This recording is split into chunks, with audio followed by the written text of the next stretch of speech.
What do you see the relationship as between our black kids and the American education system? Whew. As history tells us, the system was never created for us, ever.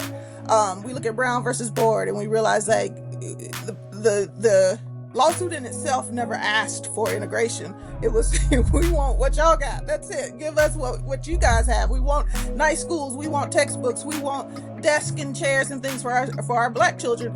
And they gave us integration, and then integration kind of just squashed us down to the bottom in some spaces. It fired our teachers, our black teachers. Because that parent doesn't want to communicate with me via text or via phone call, that doesn't mean they love their child any less. That's But good. it doesn't shift my job at all.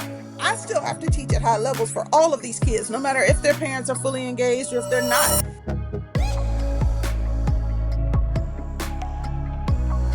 It's a different time than what I grew up in, probably what you grew up in, probably what your parents grew up in.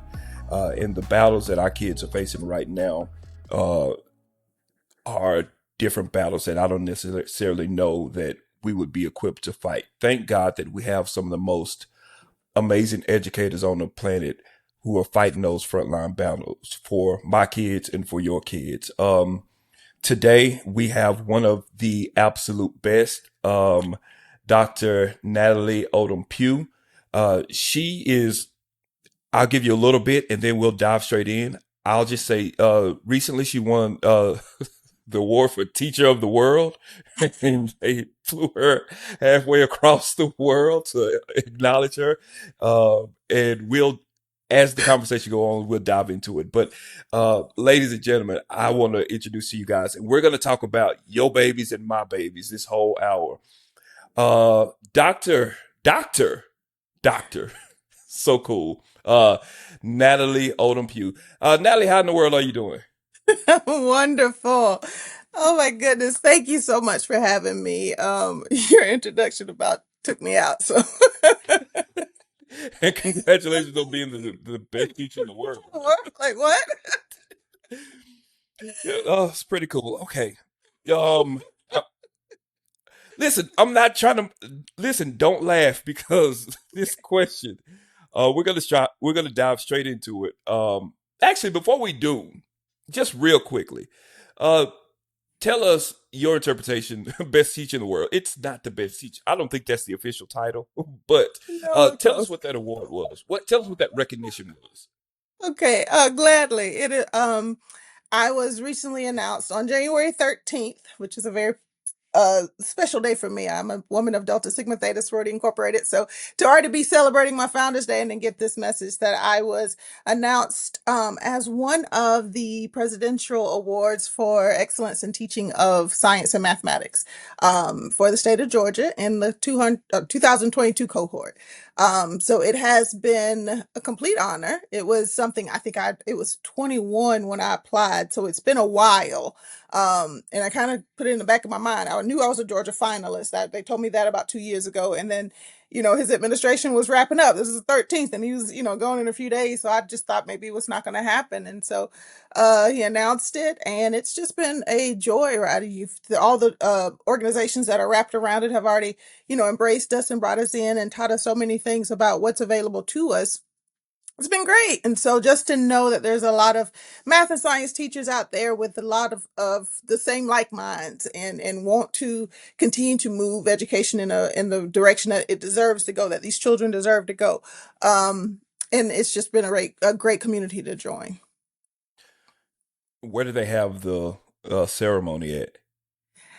We haven't had that part.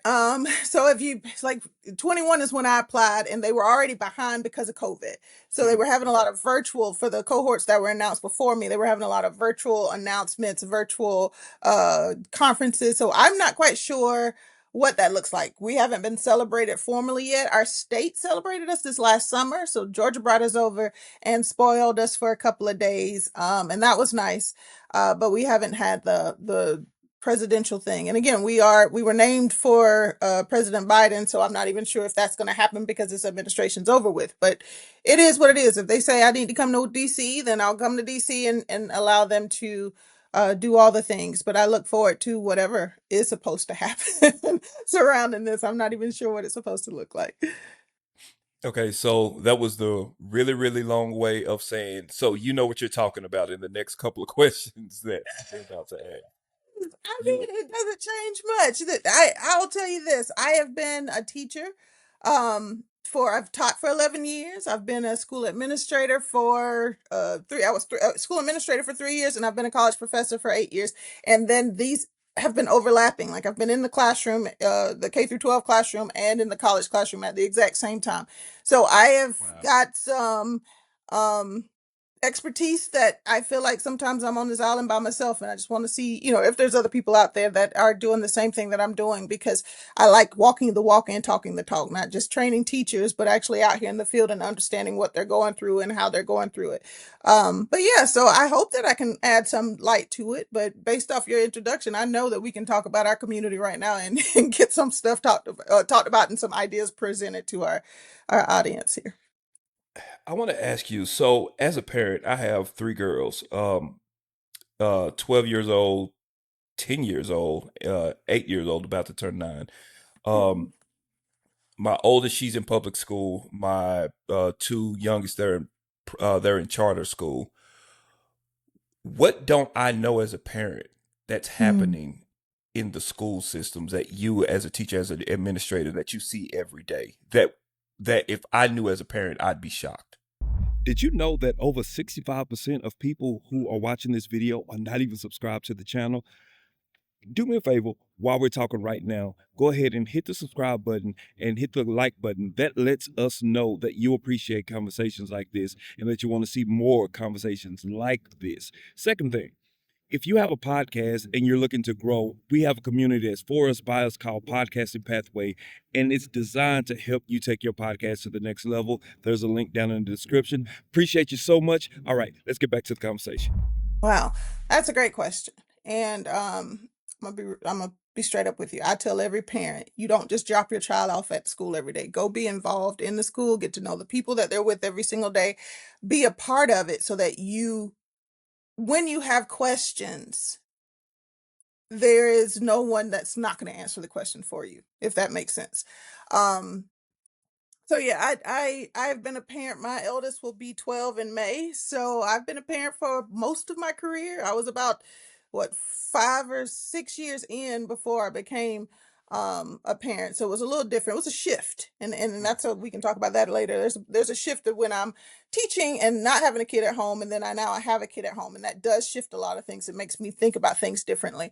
But yeah, there is a number of things that even classroom teachers don't even know about. Like there's things coming down pipelines that we don't even know where the pipeline begins and why we're doing the things that we're doing and why the shifts are happening until we're told it's a mandate and it has to happen.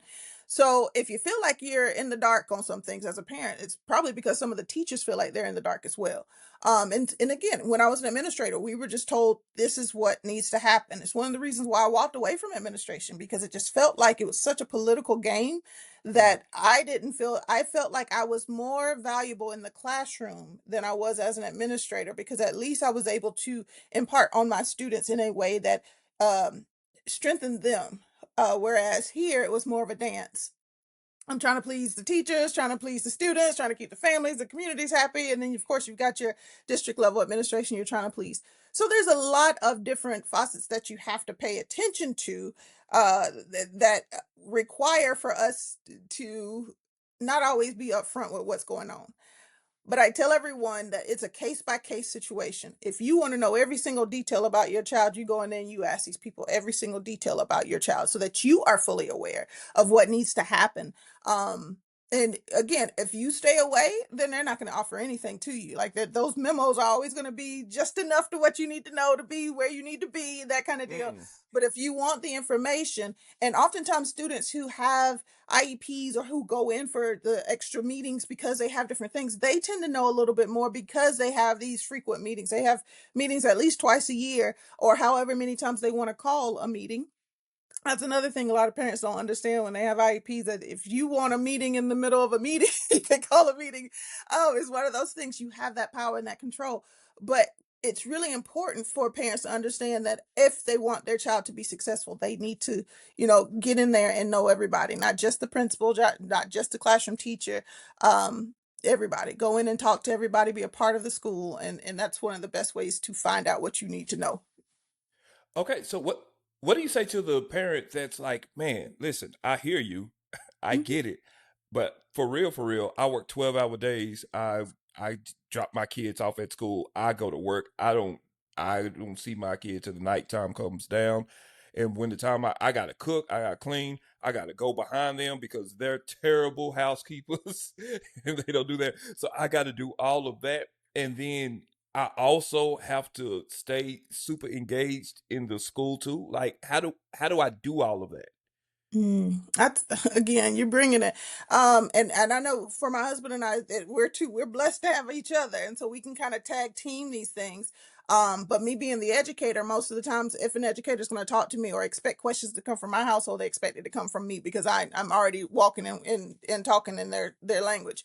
So it's a little different for me. It does feel like it's a little bit easier for me to be at things. There's always going to be things that happen that I can't get to, events that are happening, but when you can volunteer. You can be on the volunteer list. And let's say you have a day that you have off that you can get in there. But to me, I feel like it needs to be a little more frequently. It had wherever you can find the time. And it doesn't have to be you. It could be grandma. It could be aunts. It can be uncles. It could be other people who actually are just engaged. And the presence of these people in the school will actually allow your child to feel like, okay, there's a connection here. I'm not Mm, at school and they're at work. That means we're all together. One of the things that I say in the classroom, it's a team effort. It's not me versus you. It's all of us, parent, me, child. We're all on the same team. I'm not out to get anybody. They shouldn't be out to get me. We should be all working for the same goal of growing this child, right? And so it's really where we want the community and the school to feel like one unit. There have been schools, I've been a part of schools where the walls are up. No parents can come in, no parents can do this. You can volunteer, you can only come to this things if X, Y, and Z has it. We've been a part of schools like that.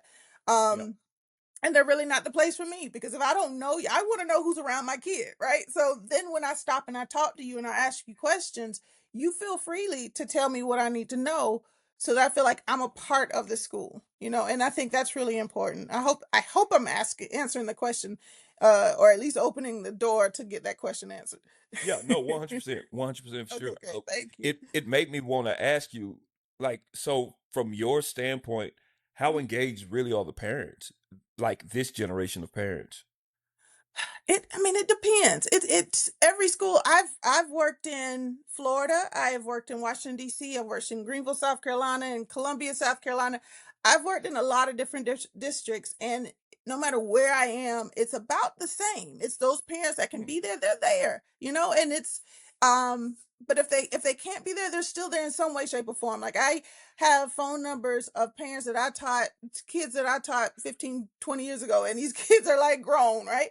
So I still have them in my phone to where when they could not be here, we were still texting and still calling and emailing. And it was one of those things where the parents I understood you can't be here physically, but you still want to know. I have no problem snapping a picture when your child is smiling because you need to see their joy at this time, right? And sending it to you in the middle of the day. It's one of those things where, just making sure that our community is a community at all times. And it's, to me, that's not heavy lifting. I know there's going to be some educator out there that says, oh, I'm not doing all that. That's extra work. But to me, I feel like that allows me to stay on that team and it makes me a team player so that that parent feels like they are connected. And so when that child has a rough day, they don't have a problem calling me saying, hey, we had a rough morning. If you can give them some extra love, they're going to need a little boost this morning. And I'm right on it, and I don't even talk about the mama text me. I don't have to say it. It's just like, there he is. Let me give them that love that they need and just let it keep pushing. They don't even need to know I know what happened. And I've had a number of parents who've done that. And so that we feel like it's a true community. Do you feel like the parent that's like, man, I'm not doing all that. That's a way too much. Do you feel like the kid suffers because of that? You mean the teacher, if the teacher is that way? No. So if the parent is like, Uh-huh. I'm not, hey, I hear you. Village raised a child. No, Okay. I'm good on that. Like, Okay. because well, before I ask that question, is it fair to say that there are parents like that? Mhm. Absolutely. We're Okay. all there. there is that's the hardest thing about education. I tell when I'm trying to recruit teachers to this field, it is the greatest job that I've ever had. It is the greatest challenge I've ever had. It is the hardest job I've ever had. And I'm telling you, I was assistant principal, I've been a college professor, but teaching has always had that extra layer of challenge because everyone's different. Mm, And one of the things that I understood long before, like long in my career, I kind of grasped at the idea that the what I know love to be doesn't look the same in every life and in every family. So because that parent can't be there, because that parent doesn't want to communicate with me via text or via phone call, that doesn't mean they love their child any less. oh, that's But good. it doesn't shift my job at all. I still have to teach at high levels for all of these kids, no matter if their parents are fully engaged or if they're not. So I want them to trust that I'm going to do my job no matter what angle you come in. But it's really one of those things where we just got to understand that love looks differently everywhere. You know, your love might be that y'all scream at the top of your lungs, and some families may never yell at all. It's just we have to understand that it's different for everybody. From what I'm pulling away from what you're saying is that, like on the teacher side, on the administration, on the educator side, that's a better way to say it. Um, you do understand that there's different levels of what parents, what communities can give, but Mhm. um, any level is better than no level.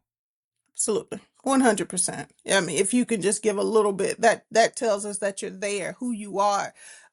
It's one of the like even when you pick your kids up early, if they got to go to a dentist appointment or you just can't wait in the car line today and you got to get them early or whatever is going on, if the school knows your face, like that's really where it starts. Like you are part of that. But if you are a brand new person at the end of the year picking up their child for the first time and they're like, "Who are you?" That's a disconnect, you know. And for me, and even if you think about it with daycare, daycare won't even let you drop your kids off, right? Like you got to walk your kid all the way in and hang up their book bag and speak to the teacher. You got to do all these things when they're that small, you know. Why? And again, you can't physically do that. Schools are too big for every parent to walk in, and it'll take forever to get kids into school if we did it that way. But at the same sense, think of it in that same regard. When they couldn't talk, or barely talk, this is what we did. We had to park the car, get out, and walk them all the way in, and do these things if they went to daycare, so to speak. But now it's like we drop them off, and then I'll pick them up, and they'll tell me how their day was. And I just think we need to do a little bit more. And but I can't tell people, everybody's going to do things differently, and I'm not in the sense of trying to control people or mandate that you need to do this and that to be a great parent. But it's one of those things where if you feel like there's a disconnect, there is a way for you to make that connection. It should already be made before your child comes home and they're like, "Well, this happened to me at school," and now you're ready to go up to Yeah, tear everybody's head. There should already be some relationship long before that happens. Is where I'm coming from. I'm gonna shift. I'm gonna shift gears a little bit, and I want you to be as candid as you possibly can, as your 401k will allow. Um, I I'll ask it this way. I have the question written down another way. I'm gonna ask it this way. What do you see the relationship as between our black kids and the American education system? Mhm. Whew. Listen, that was a tough one. And I'm gonna be honest with you. I am a product of the public school system. Um, the rural public school system at that. So I will let you know that down in the rural parts of our country, we don't get what everyone gets. My husband actually Mm, went to if you wanted to break South Carolina doesn't truly have like a metropolitan area, if you will. So, but my husband, if you want to say, my husband actually is from our what we would call our state capital, which is a little bit bigger. So he, for instance, I was in band and that's all we had was band in my little area. He was in the what instrument orchestra. did you play? I played the flute and the piccolo. Okay. Shout out to the flute piccolo players out there. But he was in the orchestra, and I'm like, "Oh, y'all had strings, good for you." But that was a matter of, we lived an hour away from each other when we were kids. There's these divides where not that, and I'm not saying anything against. I'm down for bands all day long. Not saying one's better than the other. It's just he had an option where I didn't have that option. It's like I he said, see. I'll play strings instead of being in the band. He had more foreign languages than we did. We had science, we had Spanish and French.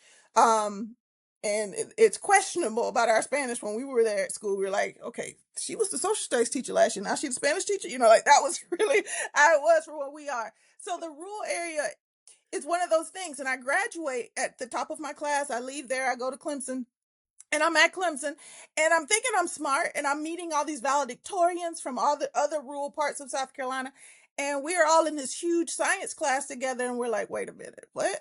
Like, what is she talking about down there? Like, she's teaching chemistry. That's not the chemistry we know. And then we realized like, other Mm, kids were doing fine. It was fine, but we were struggling. And we're like, wait, we're smart too. We got into Clemson too, like that kind of deal. But then we realized that our opportunities, what was exposed to us, was not the same.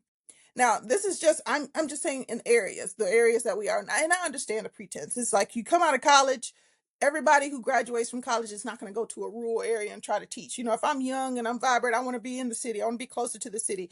DC was filled. There were people in when I taught in DC, those schools that we had lawyers, we had doctors, we had all kinds of people teaching in the schools because it was like this is my opportunity, and they were geniuses.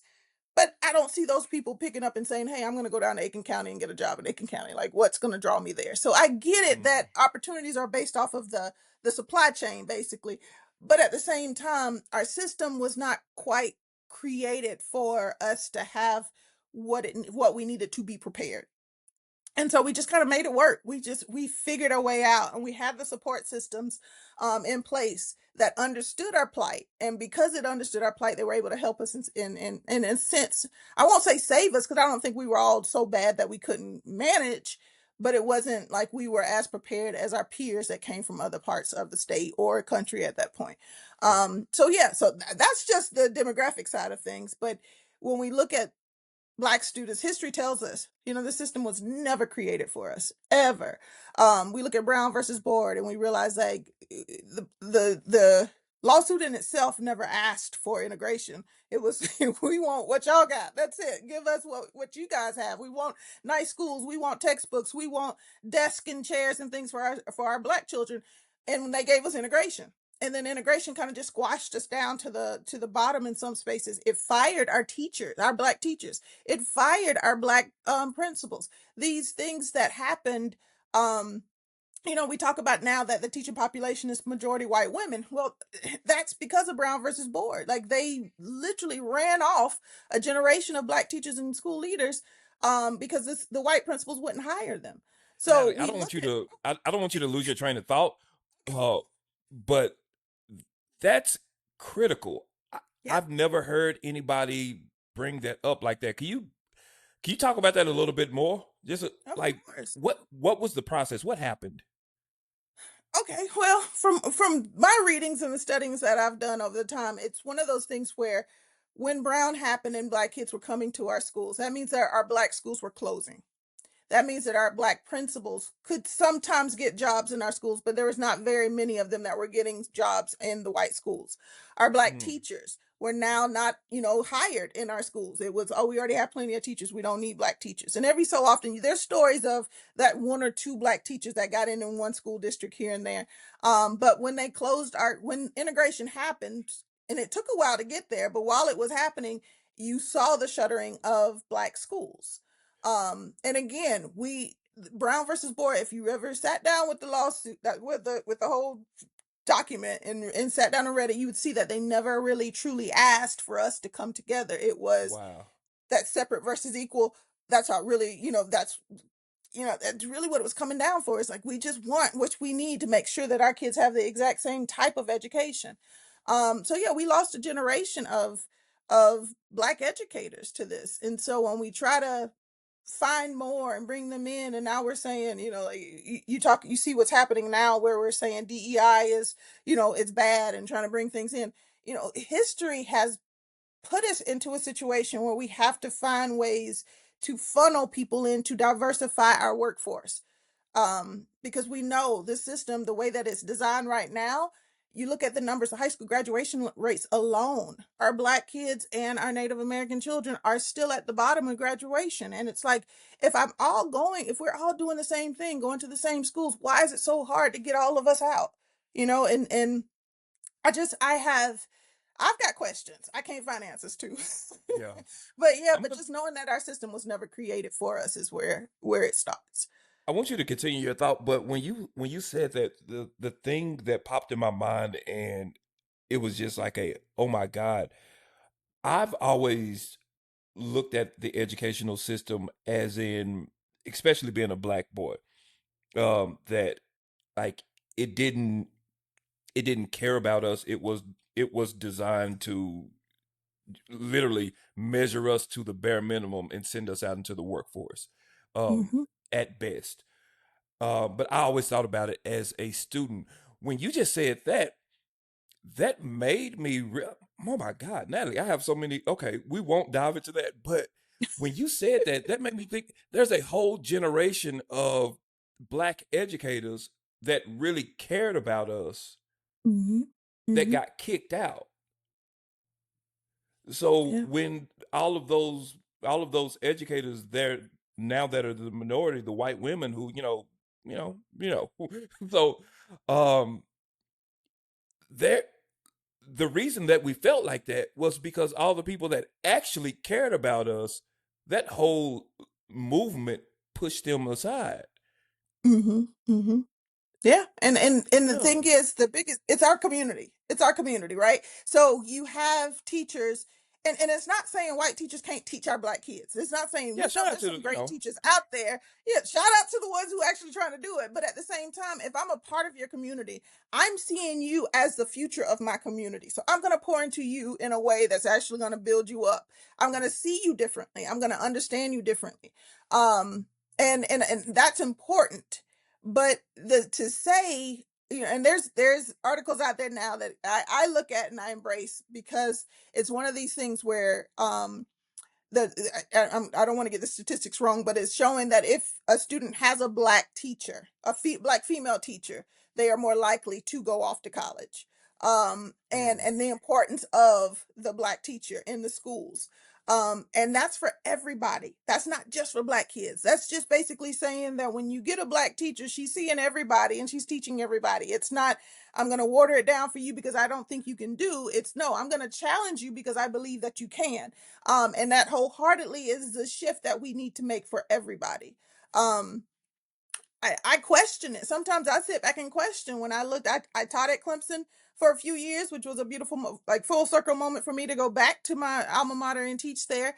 But I was always astonished that every freshman class was just so white. Like or one or two mm. Black kids were there. And I'm like, I don't know why I was expecting differently, but I was thinking that at some point we would see education as the foundation. Like there's nothing without educators, right? So it should be where we do get paid more and we get more people in, and the cycle continues. But I don't believe it's just the money that keeps Black people away from wanting to be teachers, or anyone of color keeping them from wanting to be teachers. I just, I've got questions, and those are the questions that I want to answer. I want answered because What do you it's not what that do you we think that it is, in your opinion? I honestly don't know. I know it's pay for a lot of them. Like a lot of people don't want to go to school for 4 years and come out and make $55,000-$60,000 a year. Like especially if they've got peers who go be an engineer and they can make six figures.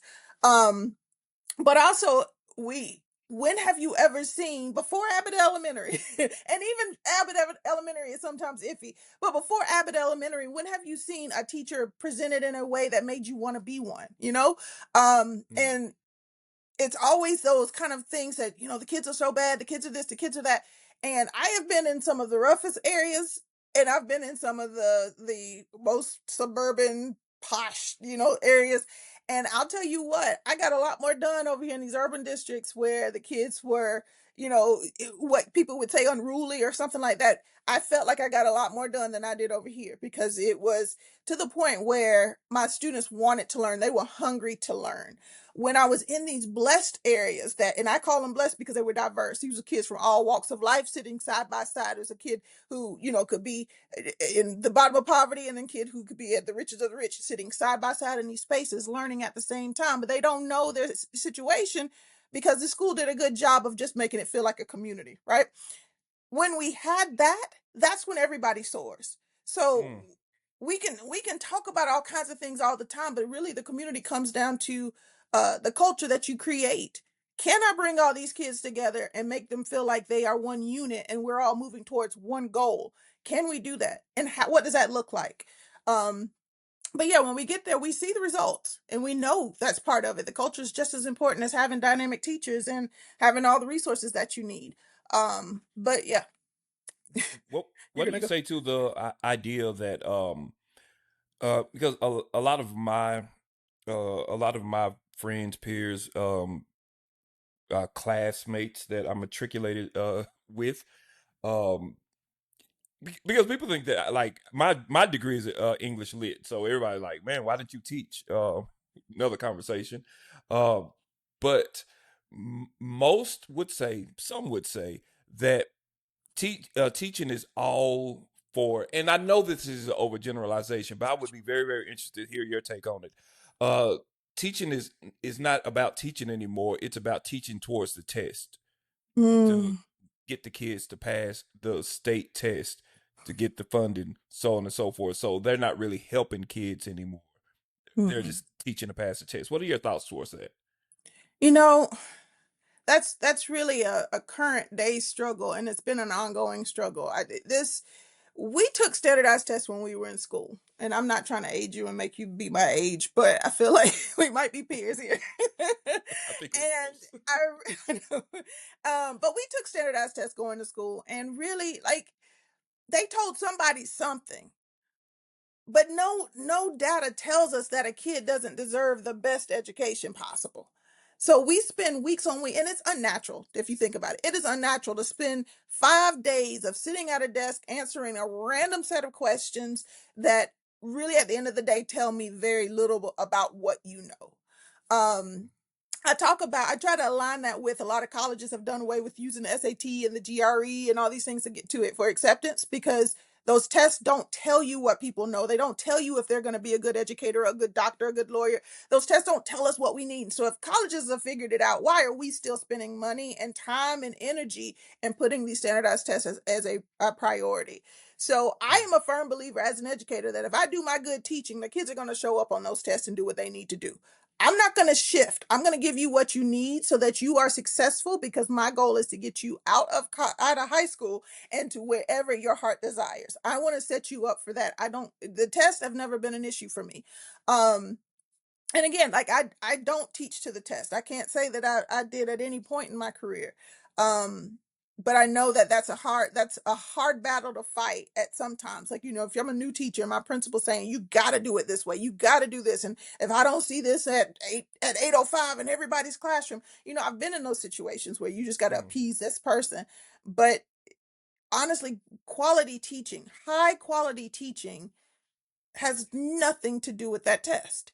It has everything to do with keeping your students engaged. When I'm teaching my graduate students, I tell them up front, if I go to a concert, now Beyonce's about the only person that will get my money and my time and my energy, because I'm just, I'm at that stage where large crowds and that we're not it, not together. So when I go to see Beyonce, I'm expecting excellence, right? Not Yes. because I spent a whole bunch of money, but because it's Beyonce. She has already put her name out there. I am excellent, right? So if I want to be that type of teacher, I got to understand. I look at the effect of what she does. She's on stage. She's giving high energy the entire time. You can tell that she doesn't sit. Well, she this. Let me take that back. In the Renaissance, she did sit on her computer, on her piano, because she was doing a segment that way. But when she's singing her high energy songs and she wants to keep you captivated and she wants to pull you in, she's dancing, she's moving. And I'm not saying teachers need to dance and move, but you got to understand, you've got this same audience. She's doing it for one night only for this set of people. So she's going to give her all. But for us as teachers, we got to understand we do have 180 days, but each one of those days, the students deserve our all. So even when I feel Mm. bad or I feel like I can't do anything, I'm still going to find something engaging so I don't waste their instructional time. That's important. But when I'm at my best and I can be at my best, you would think that they paid for money to come to my class. Like this is what they Mm. deserve. I want them engaged. So oftentimes people don't understand that. So that's when behavior issues seep in. If the kids don't want to be there, they're going to let you know they don't want to be there. And it's going to look like, me hitting my friend or me being on my phone or me doing something other than being present with you because you have not made this an environment where I want to be a part of. It's no different than going to church. If I go to church and I'm falling asleep, then why would I get up and go do it again next week? Woo. Yeah. And only thing with school is mandated. It's mandated by law that I have to be there. So it's one of those things where we have to realize that the importance of it, it's not about the teacher. At the end of the day, you are the center of the show, but it's not about you. It's about them. And then what do you want to give to these students so that they walk away with whatever knowledge you have? If that's the case, your standardized test scores will do whatever it needs to be done, and whoever needs to see them will be pleased with what they see, and you'll keep it. It all keeps it moving. But I personally feel like we could find a better way with to use our money, time, and services for our students. What do you think that better way would be? There are a lots of platforms out there. There's a lots of curriculums out there that can tell us what our kids know by the end of the school year without it being some $1 million package of test. Like Hmm. there are lots of different ways that we can assess our students and find out what it is that they know if they're ready for the next level. And again, very seldom do these tests tell us to keep a kid back or hold a kid back and retain them. Very seldom do we use these test scores to flag whether or not they need to be tested for something. I they're used Oh. a part of the whole formula, but they're not like the key piece to it. Oftentimes there's other factors that come into play before these other things happen. So these test scores are basically used to say whether or not the teachers are doing what they're supposed to do and whether or not the school's performing at the rate that it needs to perform. Um, but Wait, it becomes okay, high hold on. No, stakes. no, no, no, no, no. Because okay, you're blowing my mind a little bit because Well, me not being an educator, I naturally assume the tests are measuring the kids, but you're saying that it's more measuring the teachers than the kids. when do you get your test scores for your children? Yeah. You don't get them in time to do You don't. anything about it, right? So it's Yeah. not for you. Wow. It's never been for you. Like that's the thing. It's like we do all this testing and these kids are in the next grade before we get the data back to say whether or not we did a good job last year. Like I can't do anything with that data. If I haven't done and any other assessment, if I give an assessment to my children, my students, I say it's a conversation. You do this test, you go home. Let me start over. I teach, you learn, you go home and practice, you come home, take my assessment, and we're conversing at this point. Now, if you missed a problem, now I'm opening this up for a discussion. What made you miss this problem? Like, why didn't you understand how to solve this problem? You tell me again. Let's go again. And it might look like a quiz. It might look like a ticket out the door, some kind of exit ticket, but it's a conversation. It's an ongoing conversation. Hmm. Standardized testing is go do this and we'll show you your test scores at some point. And the schools get it sometime in the summer when only principals are there. They get it, and it basically just decides whether or not the school's doing what it needs to be doing. But it doesn't help the individual student in the sense of how can I help this child? Because now they're with another teacher. And the test scores are going to say, oh, he did this on this test. And it's going to inform the teacher of where he fell on that test. But it doesn't help the child in that moment. And So, I then mean, if you think about it, yeah, go ahead. no, and then What's what yours? that does is that so say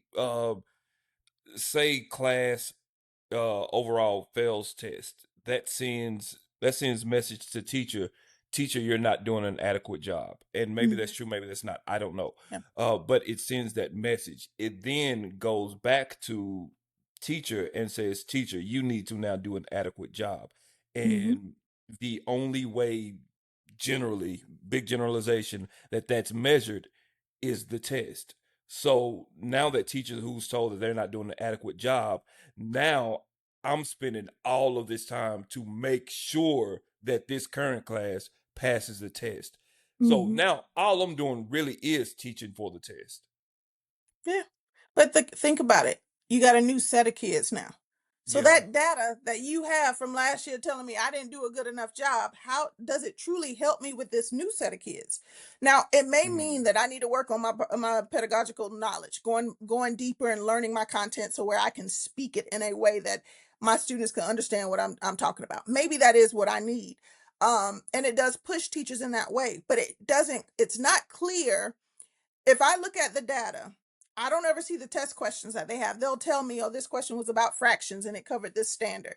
And it'll tell me how everyone did on that particular question. So it may tell me, okay, you teach fractions really well, so you're good there. But then it might be something, like geometry, open-ended question about geometry. And maybe I didn't do that well enough, or I didn't get to it in time, that I didn't teach it at all because the test came before I got to that unit. That doesn't tell me anything, right? All I know is, well, maybe if I taught it, they'd have done better at it. But at the same time, when do is that an effective way of using our time? Like, this is truly like a randomized questionnaire of, what did you learn this year? And it doesn't really inform, and it doesn't do what we think it does in real life.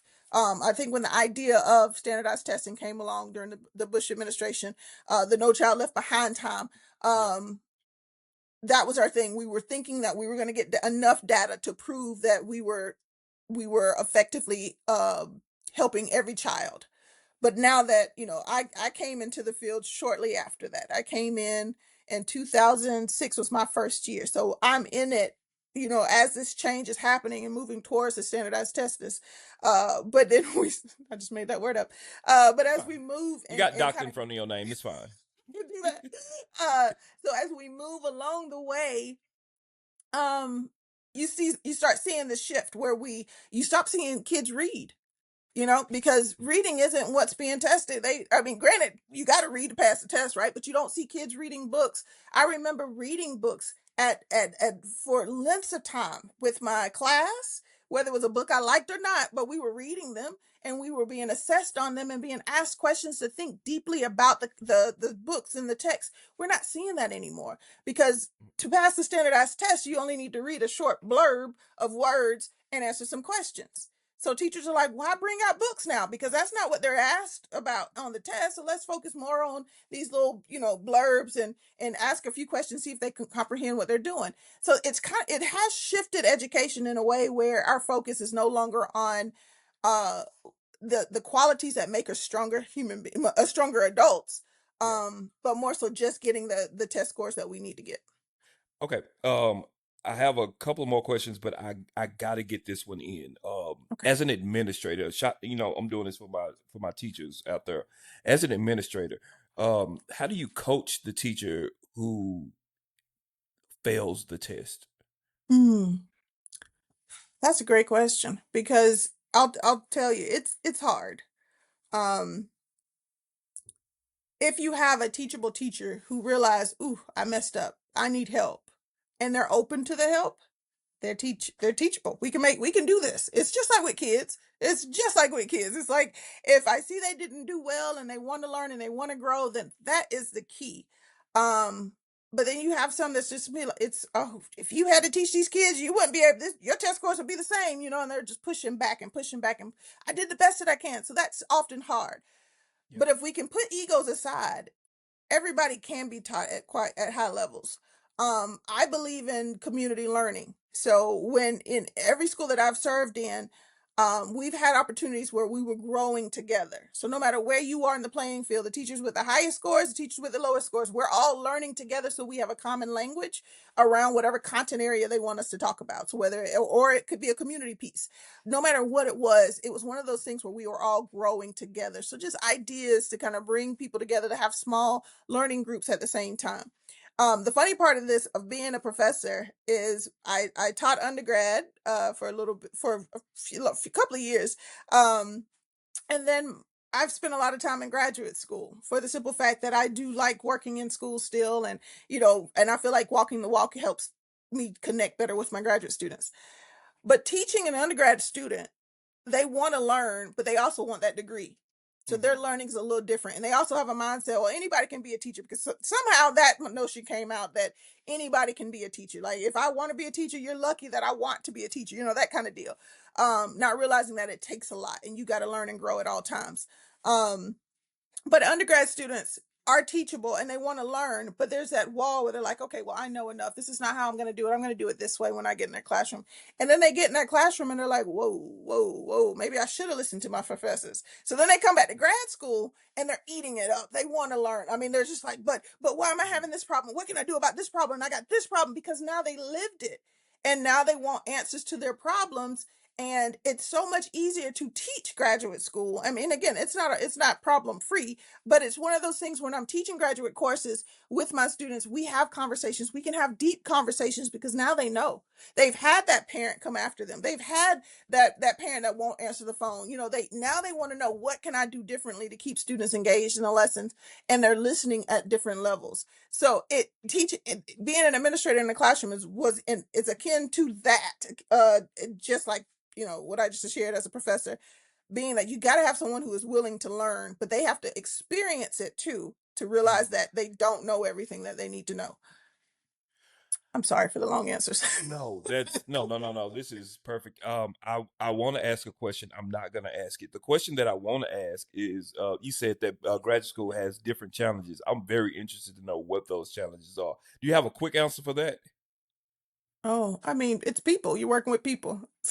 Okay, I'll take that. Okay, okay, I'll, I'll take that. That's it. That's really what it is. It comes down to, yeah. For Okay, in a quick answer, that's it. It's okay. just people. In what's this? 2025. Jeez, Louise. In All right. 2025, Dr. Natalie Odom Pough, does a child need to go to college? Oh, jeez. I mean, off the jump, from my lived experiences, my answer is always going to be a yes. But I was raised in a house where it was not if I was going to college, just which college are you going to was always the question. Mhm. My parents are college educated. We fully, firmly believe. I'm going to say, as a Black woman, um, yes, college opens doors. You don't have to. There's other options out there, but all I know is what I know, and I know other people have gone, military, they've gone straight to work and they've done college later in life. But knowing what I know now, no matter what line of work that you go into, you become a teacher at some point. Whether you are a doctor, whether you are working in sanitation for your city, you become a teacher at some point of someone younger than you. So you gotta learn, you gotta know. So at some point, do you say, where do I get that education? You can get on the job training, that's fine. And I don't want to answer your question in the sense that I'm a proponent for going to college. You also understand that I'm a professor, so like, I want kids to go to college so that we can continue to grow together. Um, but it's Yeah, not no, the only I way. want you to answer it from the standpoint of the education side. Yes. Yeah. So, and that's where I am. I want to see it because I know I grew up in college. Like I had the time of my life. I tell everybody, those best 4 years of my life, I met some of the best people in the world. I've got lifelong friendships. So if you look at it that way, I think college, and it opened my eyes to what being from a small town. And then, even though I went to school in a small town, it was so diverse. You met people from all over the world in this one space, and we were all like-minded. We might have all had different degrees, but we all wanted to move forward, move our community forward, move our families forward. And it was just a healthy environment for me. And that's from my experience. So yeah, I am a proponent. Again, I'm in higher education, so I can't say no, don't you go do something else. I that, can't. that will But be a I bad would say career I am a move. proponent. I am a strong proponent for education. And again, no matter what line of work you take, you eventually will be a teacher to somebody. And you need to know what you're talking about when is that time. So get everything you can when you can so that you can be a strong educator for whoever you are, whether you are a classroom teacher or a CEO. You still just want to know what you need to know. So in these days, in this time, um in the age range from the, let's say, the 15 to about the 30 mark, um, when asked, the person would say, "What do you want to be when you grow up?" Especially in elementary, but especially this range, the answers are two things now. It's YouTuber and entrepreneur. Mhm. Um, and in that regard, there's this big groundswell of you don't need to go to school to do either. I know. I Um, know. I have thoughts on that because I am both. Um, I would like to what do you say to that? I don't want to lead it. I don't want to lead your thought. I just like what do you say to that? I mean, they're in the classrooms now.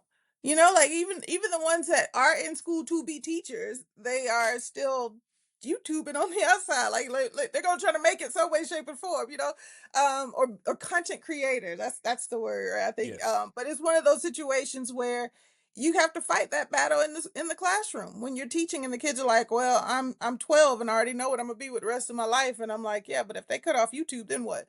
You know, like if they cut off TikTok, y'all. I mean, think about when they shut it down for a day. These people were on there crashing out, as the kids would say. They were literally having fits because they couldn't TikTok anymore. And that was how will I pay my bills? How many of those posts did we see that oozed over to Instagram and Facebook because TikTok was gone? And it's like you do know there's work out. You know, like this isn't it. You can't get a But job. You can't. just get a job. You know, now you got to put clothes on to go outside, and it's one of those things where we have to understand that the world is still the world, even though these new avenues are available to us.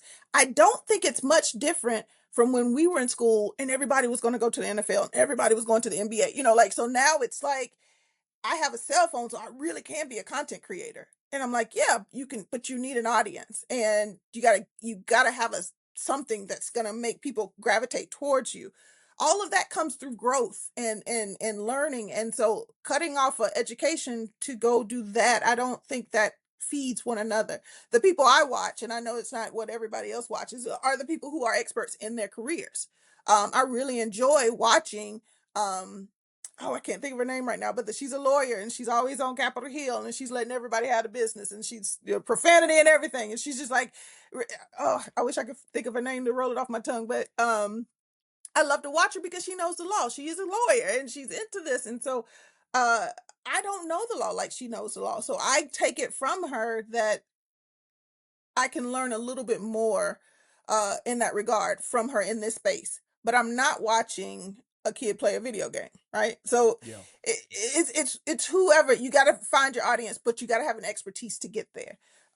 Everybody can't do it at 15 and 30. I'm actually finished. Well, I just finished Anxious Generation, which blew my mind because thinking about the rewiring of students, I didn't agree with everything because a lot of it was pushed in privilege, and a lot of our community doesn't have the privileges that they were actually speaking about in the book. But when you think about what changed in our children, how they are unlike how we grew up, we were at my. I was talking to the group that I work with yesterday, and I said, yeah, when I was outside, I had to get home before it got dark. And they're Hmm. like, oh, when the street light comes on, I was like, no, no, no, no, no, no. We didn't have street lights. I'm from the country. We didn't have street lights. It was either you walk home while you had some light or you walk home in the dark. And I didn't like walking home in the dark. So I just came home early. But it was one of those things. We had that liberty. We had that freedom. And our parents knew we were safe because we lived in a community where people looked out for one another. They don't have that anymore. And now these kids are on the front of screens, and that's shifting their wiring, and it's shifting their mental health. And that's what the book was kind of leaning on. And as an educator, I feel like I needed to be aware of those things. And then of course, as a parent, I've got two girls. It's social media is hurting our girls more than anything, so it's like let's Oh, be why do you say aware of that? what's happening. That's Oh, good. Why do that's you say that? the book. The book has all the data in it, and I'm not here trying to promote a book, but Yeah, yeah, yeah. it's one No. of those things. It tells you that the it was showing how the numbers are shifting to where social media it takes from our kids the idea of individualism. And so we get on social media and we compare, and we want to be like what we see here and there, and we're getting our endorphins from someone liking a post or a comment from a post. And so it's not a natural way of being, and there it's hurting our girls more than It's showing that it hurts boys, and so you're seeing more suicides in some areas. I can't remember which state it was. It was on the West Coast, but there was one where they had a school district of schools that just stopped letting kids bring cell phones to school, or they had to lock them up because they had so many suicides, and those suicides were linked to what's happening on social media, like the things people are saying to one another and how they were hurting one another on social media. So they were, combating it in different ways. And so it taught me a lot that I just didn't know. I didn't pay attention to it. I knew social media, kids, little children should be on social, there's nothing for them there. But the why behind it and the numbers of all the years, and even, I feel like now I'm not an old teacher in the field. I'm not an old professor. I'm kind of in the baby stages of the veteran side. But when Right. these new people come in, they're a lot different than what we were, and they are, in a sense, and it's not a bad thing, because diversity is beautiful in every way of life, but it's to the point where we got to come together and realize we need you now because you see the world through your lens. We still need my generation, because we're that generation that kind of did a little bit of both. um Yeah. but then we also need our veterans because they can show us what it was like before, so we all need each other. um I have a question. This has been wonderful, by the way. Man, you I enjoyed there's so many things that, like, okay, at some point you got to come back so we can crack a couple of these nuts because it. 'cause, like, if you knew the internal battle that I was having, like, should I move on? Because we can stay at any one point in topic for like Yeah. 30 minutes. My God. Okay. Um, I have two more pertinent questions. But before I ask that, how can we find you? If we want to reach out, like, hey, come save my world. Like, how can we reach out to you? Oh my goodness. I'm on. I don't even know if I can tell people I'm on social media these days because we're supposed to be mad at everybody, right? Okay, But don't don't. Blue Sky. I'm on Instagram. I'm Dr. underscore Pough on Instagram. I do have a Twitter account. I seldom pop over, or sorry, X account, but I seldom pop over there. But I am, if you ever find me on something, it is Instagram and Blue Sky. Those are my two social media homes. Um, I do, my website was Dr. Pough at I think it was just drpewett.com, but I can't even tell you if I've kept up with that in the years. It should still work, but hey. But if you need me, I am, you can reach me, and I'd love to continue conversations and have challenges and anything. I welcome all of that because we grow together. It's not something that I can grow in a silo. I grow around in my community. And we'll link your information and your handles in the description, and it'll also be on the screen as she's talking through the power of editing. So that's so that's awesome. Uh, Natalie, um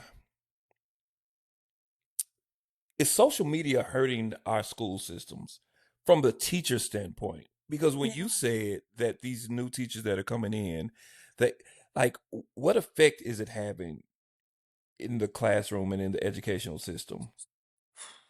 It's the same deal. I remember I taught one year, I taught a class about preparing for having social media. And it's like, if you want to be that professional teacher where you're sharing things online, go ahead and create your account and then start following accounts that align with you. Don't twist it with your personal. Let this be your professional. And we did that. That was at the start of my higher education career.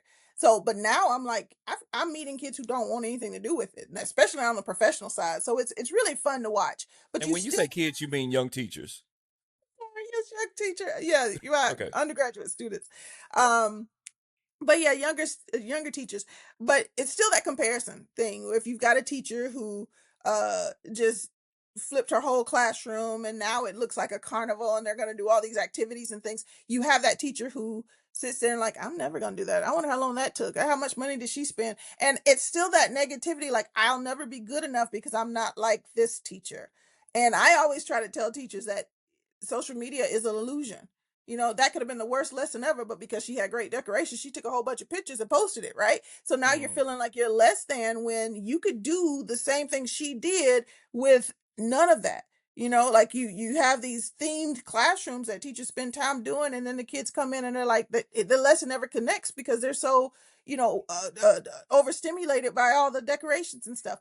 So it's one of those things where you have to have that sit down and have that conversation so that the teachers can say you are enough. It's one, you got to believe that you're enough, but you got to continue to grow at the rate that you want to grow and be the teacher that you want to be. So social media has hurt us. You still have, but for the student side of things, you still have these issues. Like, I could be ready to teach the best lesson of my life, and then these kids come in and they have the world on their shoulders and you can see it. And Mm. I'm not a teacher. I can't look beyond it. I'm like, so what's going on? Can I tell you? Like, I'll have to just toss this in the trash because I can't reach you if you've got the world on your shoulders. And typically it will come down to somebody said something about me in a group text or on social media or something, to where it's weighing on them to where they can't function in the classroom and they can't be engaged. So you still have it. And I guess it's not much different than, when we were growing up, we just talked about each other, and it was just like, I'm mad for a moment, we had things, but it's a bigger level because, especially if it's social media, you've got the public's eye, you've got people you don't even Yeah. know in your business. So it does impact them. So, from the teacher standpoint, there's a growth idea that we got to get to a point where you are satisfied with yourself. And then from a children's standpoint, it's kind of deteriorating their mental health, so where they can't focus in class. So yeah, there's some benefits of social media, and we know what they are, but we're constantly seeing um the negative side on a regular basis. Man, so RIP to my last question. But I have to ask this. So like what do you think of when you see like the teachers who are secretly like recording their interactions with kids, and like something goes crazy and then they like, they're recording it the whole time, like, and like, I mean, like the negative stuff. And Yeah. and then they post it like on TikTok, and like, this is what's happening in the classroom and stuff like that. I, what do you think about that when you see that, as somebody who's been in the game educating for a while? It's out of context. Like, we don't know what the whole situation was. We didn't know what happened 10 minutes before. We don't know what happened 5 minutes later. It's out of context, and what it does for our field is it just tells people they don't want to do that because they're going to get Mm. an idea of this is what school is like. I always question schools when I walk into school and it smells like the school that I went to. If it still has that old stench, like, if it doesn't feel like joy, and Mm. you're like, honey, what does school smell like? You'll know when you get there, like, why does the school smell like it was from the 80s? Like, this is not what I want for my children. I want it to feel like we have elevated not only what's happening in the school, but what it feels like, what it smells like, what the food tastes like. Everything should elevate, right? But if we are showing videos that look just like it looked when I was in school, that doesn't attract me, right? Yeah. If the kids are doing things, we have issues. The thing about what's happening now is that we have a better hold of what's happening with mental health. So when we see things going wrong or going awry, we can label that differently. We can say what it is and kind of get the student the help that they need to be supported. So it's not, I think in that way we are on the right side of things. But when these blanket videos pop up and you see things, the only, I don't see any goodness that comes out of it. The one that pops in my mind is the white student who's yelling at the teacher saying, all you do is sit at that desk and we don't learn, and he's storming out the room.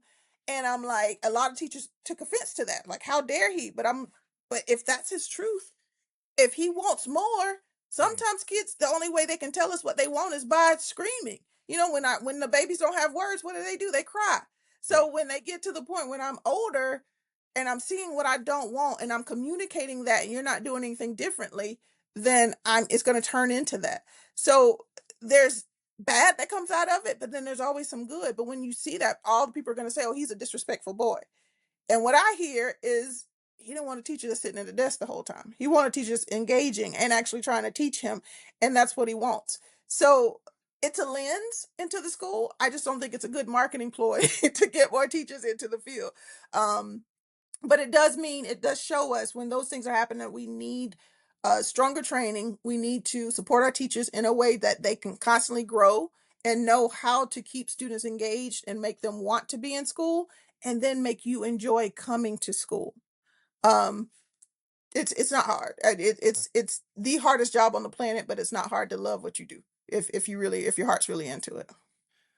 Last question, and this has been wonderful. I think this is worth asking. So I'm resurrecting my last question from the grave. um, what what does our community, and by our community I mean black folk, every folk that's black that's looking into that camera right there, what does our community need to do so our babies can succeed in this Mm. educational? Continue to teach as much as you can at home. You know what you want your babies to know, and it may not be a standard, it may not be a state standard, so teach it. um, as we see our history trying to be erased, it's our job to make sure it's not.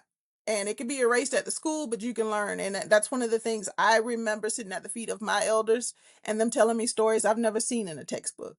And it's one of those things, that's how we learn and that's how we grow as a community. I tell everybody our crowns have been paid for, and they've been paid for by blood, sweat, and tears. And it's one of those things where we can walk into a space and we can demand what it is that we want, and we should be listened to. So if you're in a public space and they're not giving you what your child needs and what your community needs, you can demand that it shifts. Because again, everything that our ancestors have gone through was payment for what we have now, or what we need now. And so that's how I move through life. It's one of those things where it's like, I know I want more for my children, so I'm fighting for them to get more. If what they get now looks like what I got 25, 30 years ago, I'm pushing. And you should expect me to push, because my children deserve better than what I had, and every child deserves better than what we had. So being advocates for our schools, being on the PTO, being on the school boards, being in places in power, that's where we can have kind of take back our control. But at the end of the day, even if we don't have time to do any of those things in a public setting, we have the power to do what needs to be done. If you're sending your kids to school and they're not talking about anything in February about Black history, go ask the question, why aren't we doing Black history? I keep fighting. We sometimes talk about Dr. King in January. We sometimes do Black History Month, but we will guarantee in those elementary schools they're celebrating Dr. Seuss on March 2nd. So it's to the point where it's like, how do we put so much emphasis on the things that are harmful to certain children, but the things that could feed all children, we kind of say, oh, we'll do that if we want. We got to be mindful of that. And as a community, we just have to have a voice and realize that we cannot be silenced. Principals are human beings. And if they're not a part of your community, if they're not, if you don't connect with them and their identity, you can sit down and tell them what it is that you want for your students in your community. And they should listen, because they're a stakeholder in the community, but they're not the king of the community. Like, you have to actually sit down and talk about it and build relationships. Um, and I push that for every parent, every educator. Like, we just have to continue to use our voices, and just be mindful of it. There's always repercussions for when you upset somebody in power. There's always a chance of that happening. But if you sit back quietly, nothing happens, right? Mm. So I take whatever needs to have to be taken, if it does bring about the change that I desire to see in the community that I live in. I don't think that we could end it on a better note than that. Dr. Natalie Odom Pough, thank you so Thank you, much. Jill. I'm so happy to be here with you. Thank you.